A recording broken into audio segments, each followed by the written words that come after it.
I shoved the folder aside and rubbed my swollen, sleep-deprived eyes. I really have to cut the habit of watching movies way past midnight and drifting off while hugging my laptop. My stomach grumbled weakly. Guess it was time for breakfast. I don't usually eat right after waking up. Mornings make me feel queasy. Maybe it's because I quit smoking not long ago. Might as well stroll down to Manny's Deli. I said this to Detective Harris as I rolled my chair back from the desk. My colleague didn't react right away. His eyes were glued to his phone, brows tensed. He grunted something in response, nodding twice. Gaming again, no doubt. Wanted me to grab you something? That did the trick. He perked up, putting the phone face down. I couldn't stop a smirk. The man's a vacuum cleaner when it comes to food. Hot dog and a cappuccino. Get your own damn coffee in the break room, I shot back. No way. That sludge they brew? Can't even legally call it coffee. He had a point. Whatever was being poured in our precinct's cafeteria should have been classified as hazardous waste. At least the food was semi-decent. I notified the officer at the front desk where I was headed and for how long. Then nodded to two colleagues standing on the steps, chain smoking. The smell annoyed me now. I picked up the pace, passing a rusted old police van with a faded stripe. The radio inside crackled with static and some guy muttering, but the driver was gone. I followed my usual shortcut through the courtyard, past a rundown basketball court, an empty playground, still too early for rowdy kids or cursing teens, rounded the corner of an old brick building and turned right along the street, lined with a rusted guardrail. A tiny, rattling shuttle bus passed by. Across the street, behind a row of black steel fencing, stretched a thick band of trees. Redwood Hollow Park. As I walked toward Manny's, I didn't spot a single soul moving between the trees. Every time I walk this way, I end up staring into the park, watching the branches, the tangled shrubs, listening for any rustling. And every time, when something stirs in there, my chest tightens. It wasn't always like this. Back then, people were proud of Redwood Hollow. It was named after local writer Wallace Redwood. No disrespect to the man, but the park turned into a dump. It used to be practically a forest. A big stone arch marked the entrance. Inside, there was a small plaza with a fountain and a wooden stage where they'd throw 4th of July concerts. And just past that, an old pond. No swimming allowed, but they once rented out goofy swan-shaped paddle boats. Kids fed the ducks, squirrels, even koi fish. Beyond the pond, the trees got dense. One step off the main path, and it felt like you left the city completely. 3 years ago, Redwood Hollow was the go-to spot. Fresh air, peace, an escape from the grind. Now, the stage is rotting. The fountain's dead. The pond's a swamp. The fish long gone. Almost like the park itself felt all the shit that went down under its trees. Back then, 3 years ago, the park was alive. Families biked along the paths. Moms pushed strollers. Kids ran around laughing. Now, the place feels like it's rotting from the inside out. The wooden stage is collapsing. The fountain hasn't worked in years. The pond is choked with algae, and the last fish have long died. Like the park itself remembers what kind of horror soaked into its soil. 3 years ago, they found a girl in that pond, a teenager, maybe 15. I was at the scene, but wasn't assigned the case. It looked like a suicide. Or so they said. Her boyfriend dumped her the day before, and someone saw her crying by the water with a half-empty vodka bottle. Terrible that no one thought to walk up to her. Just one person could have saved her life. People talked about it for a week. Then they got bored. 4 months later, a new headline. Another girl, 16 this time, hanging from a tree, just 10 yards from the plaza. No witnesses. Another troubled teen.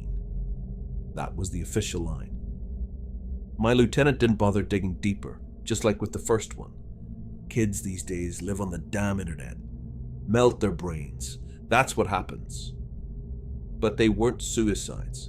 If our coroner hadn't been showing up half drunk every morning, he would have seen the bruises on their necks, the kind you don't get from drowning. Hell, he didn't even do full autopsies, didn't check the lungs. Just scribbled suicide on the report and walked away. Then winter came. They found the third girl, deep in the woods, hung herself with her own scarf, supposedly. 3 dead girls in less than a year. That's way too many for a quiet town like ours. Rumors started. Serial killer. Panic. But command shut it all down.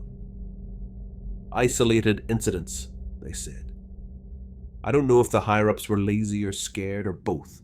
Eventually they sent 2 patrol units to do random sweeps. Scare off teens, whatever. And then, one day, walking my dog, I found the 4th. A little girl, maybe 10. A silver winter jumpsuit. I thought she was trash at first. Her pink sled was split in half, 1 piece on each side of her body. Her head was tilted back, long dark hair spread out in the snow. 1 wet strand clung to a frozen twig. Her eyes were wide open, staring sideways. Her tongue was swollen, half out of her mouth.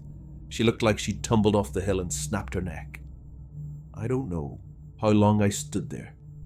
My dog nudged me, breaking the trance, and then it hit me, like a punch to the chest.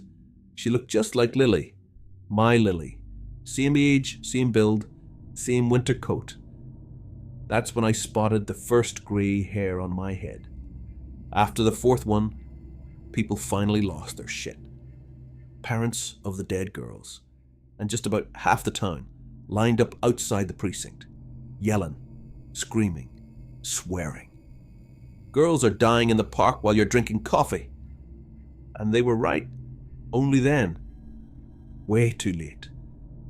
Did the state send real detectives from the capital? They raided our briefing room like we were kids playing cops and robbers. They dug up a body.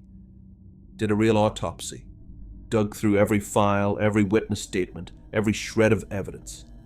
Dragged us into the park for hours, digging through freezing mud. We detained 3 suspects. All walked. And the real monster? He went quiet. For a year. We actually breathed for a while. That was the mistake. When he came back, he didn't bother hiding anymore. The 5th girl was 13, found on the shore of the pond. And this time, he left us a message. A recorder, lying on her chest. 1 file, 1 sound. Her dying. We listened to it over and over, trying to pull clues out of her screams. But all it did was crawl into our dreams. Crowds were furious again, chanting, crying, demanding answers. We set up traps, night watches, surveillance. I barely slept for days. Missed Lily's dance recital. Forgot her birthday completely. If my ex hadn't texted me, I wouldn't have even shown up with a cake. 2 months of hell later. We finally got him. It was drizzling that day. That kind of thin, miserable rain that soaks your clothes before you notice. The park looked empty. Just me and my partner Greg walking the path, freezing our asses off. And then I heard it. A scream. Barely louder than a gasp. If I'd stepped forward instead of pausing, I would have missed it. Didn't wait for Greg. Didn't explain. I just ran. Left the path. Branches whipped my face. Mud splashed. My heart was climbing into my throat. Another girl, somewhere nearby, and I couldn't tell where. Then I heard it. Choking. Heavy breathing. A struggle. I found them in a ditch beside the slope, hidden by thorny bushes. He was on top of her, pinning her down. A skinny little thing. Couldn't have been more than 10. Her mittens were tearing at a rubber cord knotted around her neck. His face was blank, focused like he wasn't even in his own body. Greg was right behind me. We yanked the bastard off her like it was nothing. And I swear to God, nothing made me angrier than seeing what he really looked like. This monster everyone feared. Just a soft-faced, scrawny rich kid. A guy who probably did debate club and wore sweaters tied around his neck. He started screaming the second we cuffed him. "You can't touch me! You have no right! My dad's gonna fucking bury you!" I almost stomped him into the mud right then, boot to the teeth, ended for good. But that little girl was shaking in the rain, and that stopped me. Turns out Daddy really was loaded. And powerful. The lawyer showed up in shiny shoes and expensive coats. Came armed with folders and bullshit diagnoses. He's mentally unstable. He needs a hospital, not prison. He's an honor student. He's already completed therapy overseas. The law protects people like him.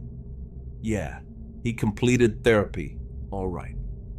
In Dubai. On a beach. No wonder the murder stopped for a year. Redwood Hollow's quiet now. Or at least, calmer. Coffee in one hand, bag pastry in the other, I crossed the street back toward the precinct. I'd grab Harris's cappuccino on the way back. It'd be cold by then, but that's what he gets for being picky. The hot dog was for microwaving later. I strolled along the tall iron fence around the park. A delivery guy on a scooter buzzed by on the left. A girl in heels clicked past me, talking into her phone like she was running Wall Street. Ahead, two older ladies with a tiny white dog were crossing into the main arch of the park.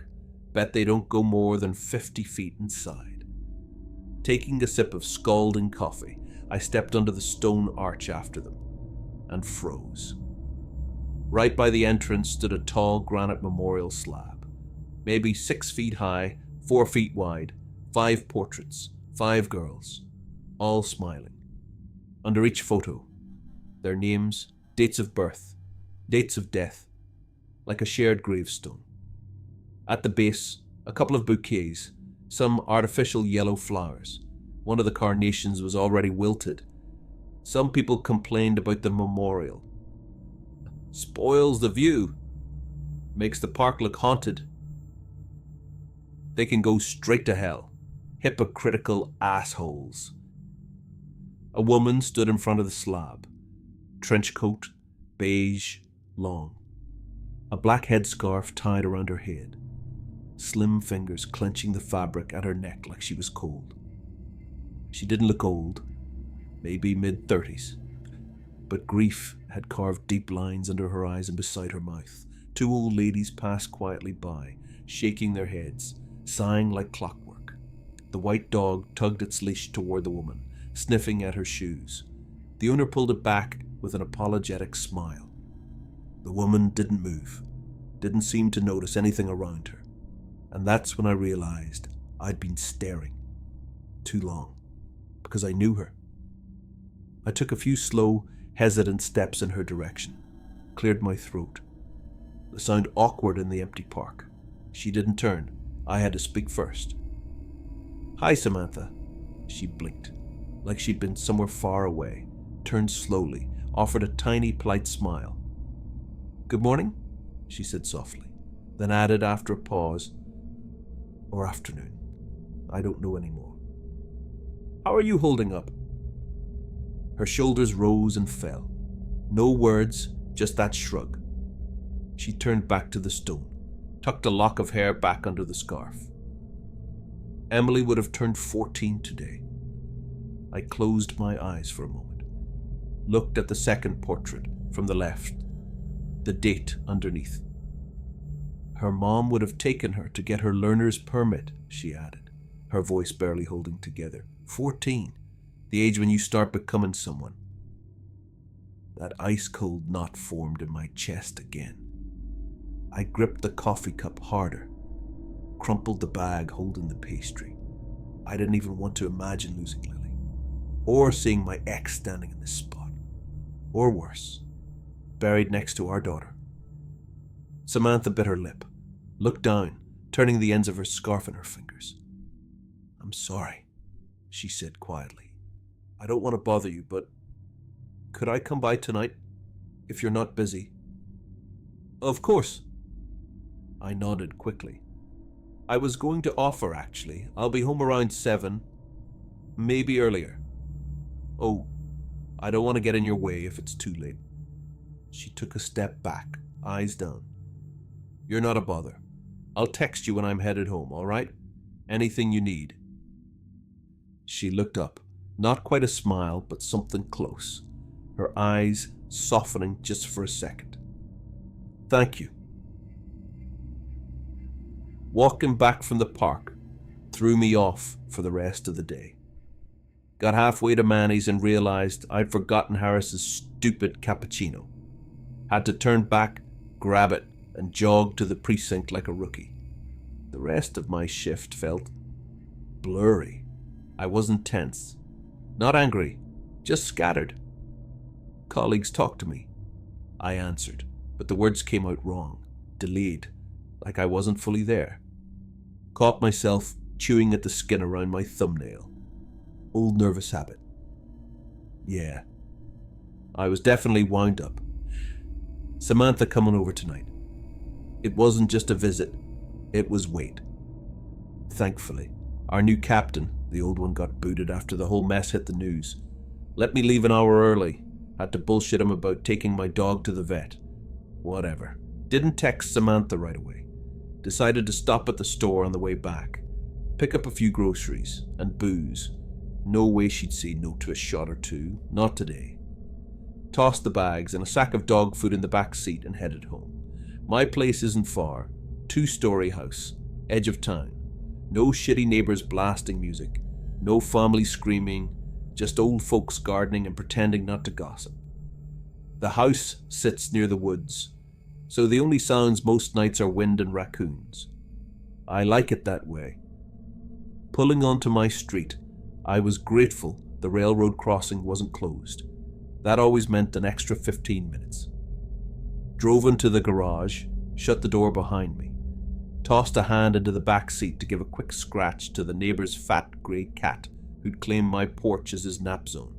Charlie, my Rottweiler, shot through his dog door like a cannonball, barking once, but stopped dead the second I raised a finger. Good boy. Left the bag of dog food by the entrance. Kicked it away from the door, just in case. Pointed at Charlie. Don't even think about it. He huffed, plopped onto the rug. Glancing at my phone. Half an hour until Samantha was supposed to arrive. Not enough time for Charlie's usual long run in the field behind the house. We'd go for a walk later. After she left, God knows I'd need it. Dropped the bottle of vodka into the fridge. Wanted it cold. Didn't bother changing. Just tossed my jacket onto the chair. The place wasn't a disaster, but still. I straightened up a bit, washed the 2 plates sitting out, brushed crumbs into my hand, wiped the counter. Did it even matter? Probably not. But it felt like the right thing. Quick sweep in the hall. Then I splashed cold water on my face in the bathroom. Rubbing so hard my skin turned pink, accidentally soaked the sleeves of my sweater. That damn capillary in my right eye was still red, like a thin line of blood split across the white. Yeah, probably should have slept instead of Googling trauma and law enforcement at 3 a.m. I didn't have time for a shave. Didn't matter. Samantha wouldn't care. Time was ticking. I pushed up my sleeves, stepped out into the hall, turned left toward the basement door, took down the thick key hanging on the hook, unlocked the deadbolt with 3 clicks, pushed it open. Cold, damp air hit me like a slap. That smell. Salt. Rot.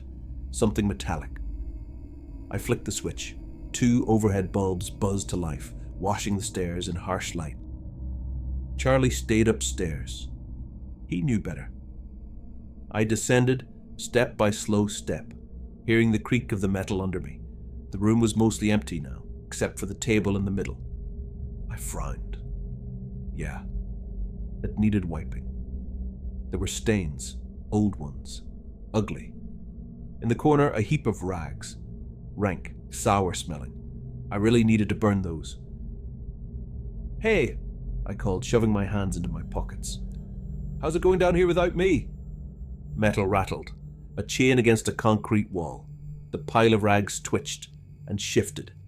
A pale, trembling head emerged from the cloth, shaking, one red bulging eye, skin stretched thin over bone, dry lips cracked open, a wet gasp, no words, just animal sound. He looked like death, like rot, and a laugh clawed up my throat every time I saw him like this. 2 years ago, this thing looked me in the eyes and told me how he'd cut my family into ribbons, how I'd never understand the itch in his brain, how good it felt. The snap in the neck right before the scream died in a girl's throat. Now he couldn't even speak. Hard to talk without a tongue. "I've got news." I crouched down, eye level with him. "Someone's coming today." He whimpered. His hands, or what was left of them, shook under the chains. "Emily's mom," I whispered. "She's coming to celebrate her daughter's birthday." His whole body thrashed. A desperate gagging cry tried to tear out of him, but he couldn't scream anymore. He shook his head so hard I thought it might snap off. That eye, bloated red, almost glowing, stared into me like something feral. His arms jerked.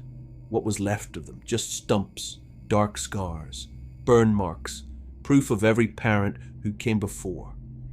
I felt it again, that terrible flick of satisfaction, watching him squirm, watching him beg without a voice. And that's when the fear hit me. Not of him, but of myself. Because I get it. I understand the impulse. When I see him like this, chained and broken and living in the dark, something in me feels right. And that scares the hell out of me. I didn't touch the bastard after we dragged him out of the park. I locked him here, fed him scraps, kept him breathing. Everything else, his tongue, his hands, his eye, that wasn't mine. Those were from the parents of the girls. Emily's father knocked his teeth out with his bare hands. Anya's grandfather ripped the rest out with pliers. Maya's stepmother blinded him in one eye with a broken bottle. Samantha and her friend cut off his hands, and that's only half the list. He begged, then screamed, then begged again, sobbing like a kid. Nobody heard him. Everyone thinks he drowned in the pond, even his rich daddy. But I know. Everyone who needs to know knows. And I also know I can't keep doing this. These sessions, they're cracking people, breaking them. And they're breaking me too. So I made plans. Tonight, Samantha and I will talk about it. We'll decide together what to do. I read some old stuff, medieval tortures, old Persian punishments. Got a top 10 ready. I'm sure they'll pick one.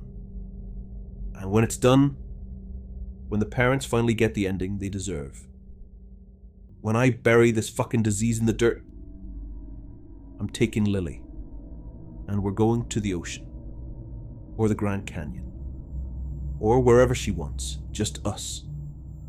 I'll forget this place, this park, this room. I'll bleach it from my brain and start over. The doorbell rang, right as I was shoving the pile of reeking cloth into the trash bin. Charlie bolted outside, barking once before I shut him up with a look. I shoved the bin under the sink, ran my hands under the faucet, wiped them dry with the new towel I'd hung this morning. As I headed for the front door, I yelled back through the open basement door, "Emily's mom is here." From the darkness, I heard a muffled animal howl.